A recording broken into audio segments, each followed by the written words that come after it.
नमस्कार, मैं हूं अभिनय आकाश और आप देखना शुरू कर चुके हैं प्रवास साक्षी का special show most reliable information यानी एमआरआई। इजराइल ने अमेरिकी बमों से गाजा में बेगुनाह लोगों की जान ली है। अगर वो राफा में हमले से पीछे नहीं हटे तो हम हथियारों की सप्लाई बंद कर देंगे।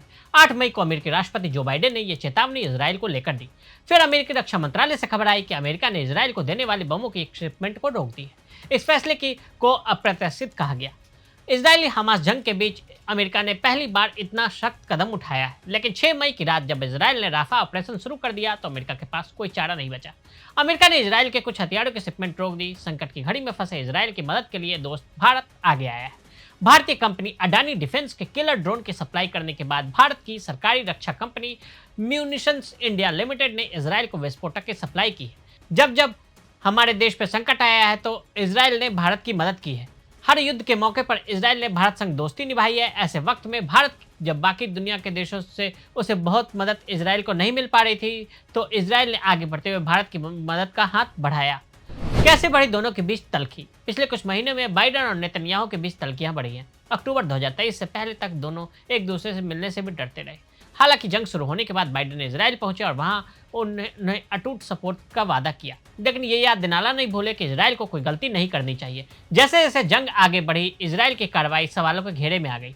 मानवाधिकार के मामले भी बढ़े। पश्चिमी देशों के 6 नागरिकों की मौत हो गई थी, जिसमें एक अमेरिकी भी था, जिसके बाद इजराइल को माफी मांगनी पड़ी। अप्रैल में बाइडेन ने एक फोन कॉल के दौरान नेतन्याहू को सीधी चेतावनी दी थी। कहा था कि अगर इजराइल ने संयम नहीं बरता तो हमें मदद भेजने पर विचार करना होगा। इसके बाद इजराइल ने अमेरिका की चिंताओं पर ध्यान नहीं दिया। अडानी डिफेंस ने इजराइल को दिया हर्मेस ड्रोन।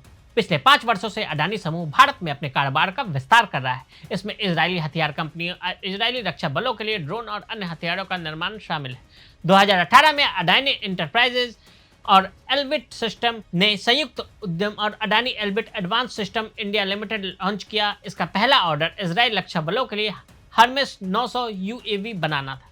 एल्बिट इजराइल रक्षा बलों द्वारा उपयोग किए जाने वाले 85% ड्रोन बनाती है। हर्मेस 900 इजराइल की कंपनी एल्बिट सिस्टम के साथ मिलकर बनाया गया है। अडानी एल्बिट इजराइल के बाहर हैदराबाद भारत में एकमात्र हर्मेस 900 उत्पादन सुविधा संचालित करती है। भारत और इजराइल की दोस्ती। 1999 में कारगिल की लड़ाई के दौरान भारत और इजराइल के बीच सैन्य सहयोग एक नए स्तर पर पहुंच गए। इजराइल ने भारत को खुफिया जानकारी के साथ मोटर, निगरानी करने वाले ड्रोन, लेजर गाइडेड बम मुहैया कराए। इससे भारत को यह लड़ाई जीतने में मदद मिली। 1999 के कारगिल युद्ध में भी इजराइल ने भारत को aerial drone, laser guided bomb, गोला बारूद और अन्य हथियार बेचे। संकट के समय इजराइल हमेशा हथियार आपूर्तिकर्ता देश के रूप में स्थापित हुआ। इजराइल को विस्फोटक की सप्लाई। सार्वजनिक रूप से उपलब्ध रिकॉर्ड अब संकेत देते हैं कि म्यूनिशन इंडिया लिमिटेड को भी हाल में जनवरी 2024 तक अपने उत्पादों को इजराइल भेजने की अनुमति दी है। 18 अप्रैल 2024 को इजराइल ने फिर से आवेदन किया। इजराइल से दोबारा ऑर्डर के तहत उन्हीं उत्पादों के निर्यात के लिए इजराइल को कंपनी के दूसरे निर्यात की मंजूरी लाइसेंसिंग अधिकारियों द्वारा विचाराधीन है। MIL की स्थापना 2021 में 7 अलग अलग सार्वजनिक उपक्रमों के रूप में 41 आयुध कारखानों के पुनर्गठन और निगमीकरण के हिस्से के रूप में की गई थी। कंपनी के ब्रोशर के अनुसार MIL सेना, नौसेना, वायुसेना, अर्धसैनिक बलों के लिए गोला बारूद और विस्फोटकों की एक विस्तृत श्रृंखला के उत्पादन, परीक्षण, अनुसंधान एवं विकास और विश्लेषण में लगी हुई है। तो आज हमने आपको इजराइल, अमेरिका, हमास और भारत की भूमिका के बारे में बताया। आज के लिए दे इजाजत। ऐसी रिपोर्ट्स को देखने के लिए देखते रहें प्रभास साक्षी। अगर आप भी लेना चाहते हैं देश दुनिया की तमाम जानकारी तो आज ही सब्सक्राइब करें हमारे चैनल को। साथ ही नीचे दिए बेल आइकन को जरूर दबाएं ताकि हर अपडेट आप तक पहुंच सके।